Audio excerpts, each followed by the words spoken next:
عايزه تهزري هزار بس بتخافي انك تحسي بالذنب بعد الهزار اللي هزرتيه، بتخافي ان اللي قدامك يكون زعلان، بتخافي ان انت هزارك يغضب ربنا سبحانه وتعالى، بتخافي ان انت تكوني فرفوشه شويه لحسن تكوني زي ما بيقولوا كده خبطتي الدنيا في بعض. فيديو النهارده انا هقولك على اهم الضوابط الشرعيه اللي تخلي بالك منها وانت بتهزري، عشان لما تيجي تهزري بعد كده تهزري وانت مطمنه. واهم حاجه ضميرك ما يأنبكيش بعد ما تهزري، ودي اكتر حاجه بنعاني منها.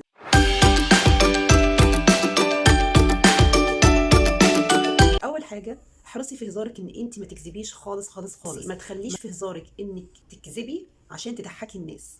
الرسول صلى الله عليه وسلم بيقول: ويل للذي يحدث بالحديث ليضحك به القوم فيكذب، ويل له ويل له. تاني حاجه خلي الهزار بتاعك دايما يكون بعيد عن انك تخوفي حد او تروعيه. الرسول صلى الله عليه وسلم بيقول: لا ياخذن احدكم متاع اخيه لاعبا ولا جد. قول الرسول صلى الله عليه وسلم كمان: لا يحل لمسلم ان يروع مسلما. وده دليل على ان المزاح في الحاجات دي لا يجوز اصلا. تالت حاجه ما تكتريش مزاح كتير، ما تخليش دايما حياتك كلها ضحك ومزاح ضحك ومزاح وهزار، ده بيقلل الهيبه وبيذهب الوقار وبيموت القلب. لقول الرسول صلى الله عليه وسلم: لا تكثروا الضحك فان كثره الضحك تميت القلب. رابع حاجه احرصي ان انت في كلامك تبعدي عن كل حاجه فاحشه او بذيئه، ابعدي عن الكلام الفاحش والبذيء، جنبي اي كلام وحش خالص. الرسول صلى الله عليه وسلم بيقول: ما من شيء اثقل في ميزان المؤمن يوم القيامه من خلق حسن، وان الله لا يبغض الفاحش البذيء. وقول الرسول صلى الله عليه وسلم: ليس المؤمن بالطاعان ولا اللعان ولا الفاحش ولا البذيء. واخر حاجه هزارك ما يكونش مشتمل على فعل محرم او قول محرم زي السخريه والاستهزاء والتأليل والغيبه والنميمه. قول الله سبحانه وتعالى في الغيبه: ولا يغتب بعضكم بعضا.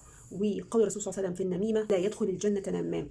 والسخريه والاستهزاء ربنا سبحانه وتعالى بيقول: يا ايها الذين امنوا لا يسخر قوم من قوم عسى ان يكونوا خيرا منهم. بس. وفي نهايه الفيديو دي اهم 5 حاجات لو التزمتي بيهم وانت بتهزري مش هتحسي بعد كده خالص بان انت خايفه قلقانه ضميرك مأنبك، لان الهزار اصلا مباح في الاسلام لو التزمتي بالحدود الشرعيه او الضوابط الشرعيه بتاعتها. وبس كده.